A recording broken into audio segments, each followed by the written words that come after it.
اللہ کے محبوب صلی اللہ علیہ وآلہ وسلم جب کبھی بھی خطبہ دیتے تھے نا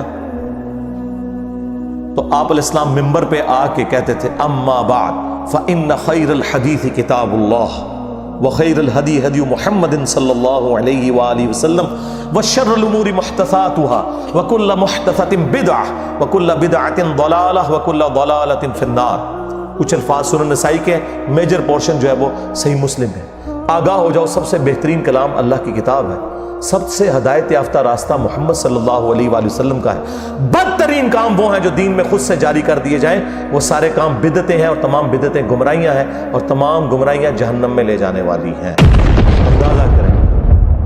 اور بخاری اور مسلم دونوں میں حدیث موجود ہے، عبداللہ ابن ابی اوفا سے کسی نے پوچھا، جو رسول اللہ کی وفات کے بعد 75 ایئرز تک زندہ رہے، 86 ہجری میں فوت ہوئے، کہ بتائیں کہ رسول اللہ نے اپنا وصی کسی کو بنایا تھا؟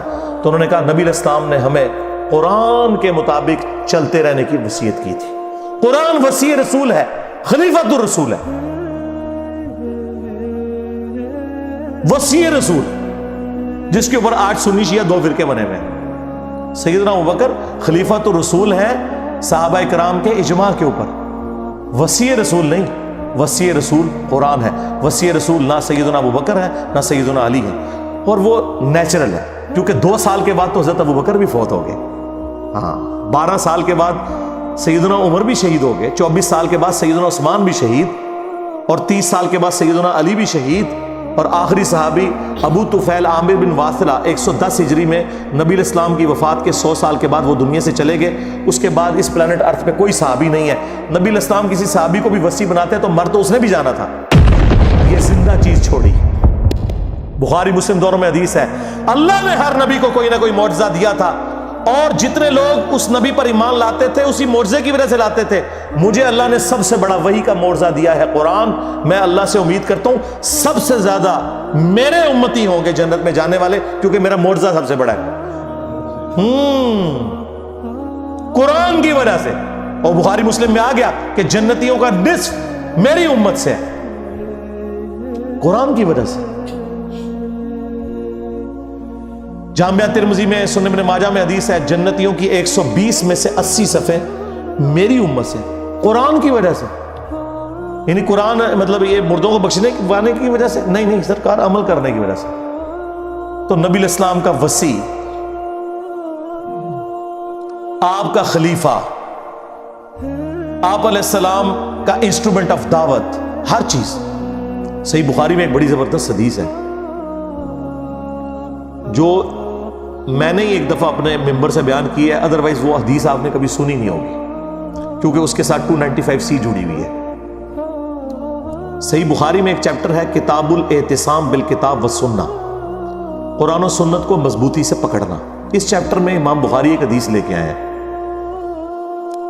کہ جب حضرت ابوبکر کی بیعت کی گئی نا، تو دوسرے دن حضرت ابوبکر صدیق رضی اللہ تعالیٰ عنہ آڈینس سے خطاب کرنے کے لیے مسجد نبوی میں آئے، تو ان کے خطاب کرنے سے پہلے حضرت عمر ممبر پہ چڑھے، جس طرح آج کل بھی اسٹیج سیکٹری کے طور پہ، اور کمال کا خطبہ دیا۔ 2 جملوں کا خطبہ ہے وہ بخاری میں آیا، لیکن مولوی نہیں آپ کو بتائے گا، جن کو بتانا چاہیے وہ بھی ڈرتے ہیں بتاتے ہوئے، جن کو نہیں بتانا چاہیے وہ تو نہیں بتائیں گے۔ حضرت عمر کے الفاظ ہیں کہ دیکھو، یعنی حضور کے غم کی وجہ سے لوگ دکھی تھے، یعنی جس شخصیت کو آپ اپنے ماں باپ اولاد سب سے بڑھ کر عزیز سمجھتے ہیں اور وہ دنیا سے چلی جائے، تو صحابہ کرام کی تکلیف کا اندازہ کون کر سکتا ہے؟ تو سیدنا عمر نے کہا کہ دیکھو، اللہ نے اپنے نبی کے لیے وہ پسند کیا جو اللہ کے پاس تھا، وہ اس سے بہتر تھا جو دنیا میں۔ وَلَلْآخِرَةُ خَيْرٌ لَكَ مِنَ الْأُولَىٰ، اے نبی تمہارا ہر آنے والا لمحہ گزرے ہوئے سے بہتر ہوگا۔ کیوں؟ وَرَفَعْنَا لَكَ ذِكْرَكَ، ہم نے آپ کے لیے آپ کا ذکر بلند کر دیا۔ دنیا میں کوئی لمحہ ایسا نہیں ہے کہ اللہ کے ساتھ رسول اللہ کا نام نہ بولا جاتا ہو اذان کے اندر، اللہم صلی علی محمد وعلی آل محمد۔ تو حضرت عمر کے الفاظ ہیں کہ اللہ تعالیٰ نے وہ پسند کیا جو تمہارے نبی کے لیے بہتر تھا، لیکن اللہ نے تمہارے لیے تمہارے نبی کے جانے کے بعد وہ کتاب چھوڑ دی ہے جس کتاب کے ذریعے اس نے اپنے نبی کو ہدایت دی تھی۔ اب یہ بڑا خطرناک جملہ تھا، خطرناک جملہ تھا، خطرناک سے بھی اگلا ورژن۔ اس کتاب کو پکڑو گے تو ہدایت پہ قائم رہو گے. اور پھر اس جملے کو ریپیٹ کیا, اس کتاب کو, کہ جس کتاب کو تمہارے نبی کی ہدایت کا ذریعہ بنایا.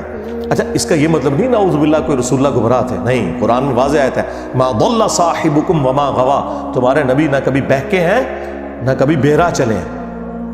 یہاں پہ بھی ضلہ کا لفظ آیا ہے. یہ کیا ہے جو قرآن حکیم میں اللہ تعالیٰ نے فرمایا ووجدک ضالا فہدی, اے نبی ہم نے آپ کو اپنی محبت میں خود رفتہ پایا اور ہدایت کے بلند ترین مرتبے پر پہنچا دیا. ضال کا مطلب گمراہی بھی ہوتا ہے, ضال کا مطلب کسی کی محبت میں ڈوبنا بھی ہوتا ہے. ان ابانا لفی ضلال مبین, حضرت یعقوب کے بیٹوں نے جو خود صحابی تھے اپنے باپ کے بارے میں کیا کہا تھا کہ ہمارے ابا جان تو یوسف کی محبت میں ڈوب چکے ہیں. اب وہاں ترجمہ فی ضلال مبین کا یہ تو نہیں کرتے کہ ہمارے ابا گمراہ ہو چکے ہیں, وہ تو کافر ہو جاتے اپنے پیغمبر ابے کو کہتے تو نہیں. ووجدک ضالا فہدی, احمد بریلوی نے بالکل صحیح ترجمہ کیا, مولانا مودودی نے بھی صحیح ترجمہ کیا. اپنی محبت میں خود رفتہ پایا اور ہدایت کے اعلیٰ منزل کو پہنچا دیا. یہی مضمون سورہ شورى میں بھی ہے کہ ہم نے اس قرآن کے ذریعے اے نبی آپ کو اس اعلیٰ درجے پر پہنچایا. ما کنت تدری ما الکتاب ولا الایمان, اس قرآن کے نزول سے پہلے آپ نہ کتاب جانتے تھے نہ ایمان کی تفصیلات, بلکہ اللہ نے اس کو ہدایت اور نور کا ذریعہ بنایا. وَإِنَّكَ لَتَهْدِي إِلَىٰ صِرَاطٍ مُسْتَقِيمٍ, اور نبی بے شک اب آپ بھی لوگوں کو ہدایت کی طرف بلاتے ہیں. تو نبی علیہ السلام, وہ میں بتا رہا تھا خطبہ کیوں نہیں لوگ بیان کرتے تھے, اس میں جو حضرت عمر کا جملہ ہے نا کہ اللہ نے اس کتاب کے ذریعے تمہارے نبی کو ہدایت دی, تو اب اس کے لوگ ڈرتے تھے یار یہ تو کہیں گے نبی کو گمراہ مان رہے ہیں. بھائی تم ایکسپلین کرو, ہم نے بھی کر دیا. یہ کبھی بھی خطبہ بیان نہیں ہوا, اور یہ خطبہ صحیح بخاری میں لکھا ہوا ہے. حضرت عمر فاروق رضی اللہ تعالیٰ عنہ نے حضرت ابوبکر کی خلافت اسٹیبلش ہونے کے دوسرے دن خطبہ دیا. کمال کا خطبہ ہے. اور قرآن اتنا سٹرونگ ہے اس حوالے سے کہ بخاری مسلم میں جو حدیث شفاعت ہے, جو نبی علیہ السلام ہماری شفاعت کریں گے انشاءاللہ, اس کے اینڈ پہ آتا ہے کہ نبی علیہ السلام کہتے ہیں جب میں آخری دفعہ جہنم کی طرف جاؤں گا تو داروغہ جہنم مالک علیہ السلام مجھ سے کہیں گے یا رسول اللہ اب آپ کا کوئی امتی بھی دوزخ میں باقی نہیں ہے سوائے اس کے جسے قرآن نے جنت میں جانے سے روک رکھا ہے. قرآن جب روک لے گا نا تو کوئی نہیں بچا سکتا. یہ ویسے شعر ہے, خدا کا پکڑا چھڑائے محمد کا پکڑا چھڑا کوئی نہیں سکتا. کتنا یہ ظلم کر رہے ہیں, اللہ اور رسول کا مقابلہ کروا رہے ہیں, نعوذ باللہ.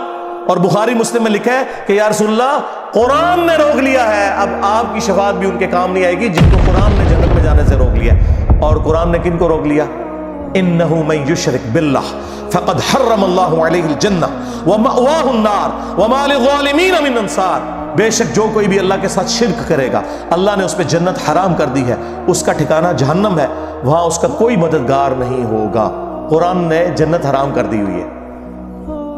حتیٰ کہ بخاری اور مسلم دونوں میں حدیث ہے اللہ نے ہر نبی کو ایک مقبول دعا دی تھی جو اس نے دنیا ہی میں کر لی, لیکن میں نے اپنی دعا چھپا کے رکھی ہے قیامت کے دن کے لیے, اور میری اس دعا سے میرے ہر امتی کو نفع پہنچے گا سوائے اس شخص کے کہ جس نے دنیا میں اللہ کے ساتھ کسی قسم کا شرک کیا.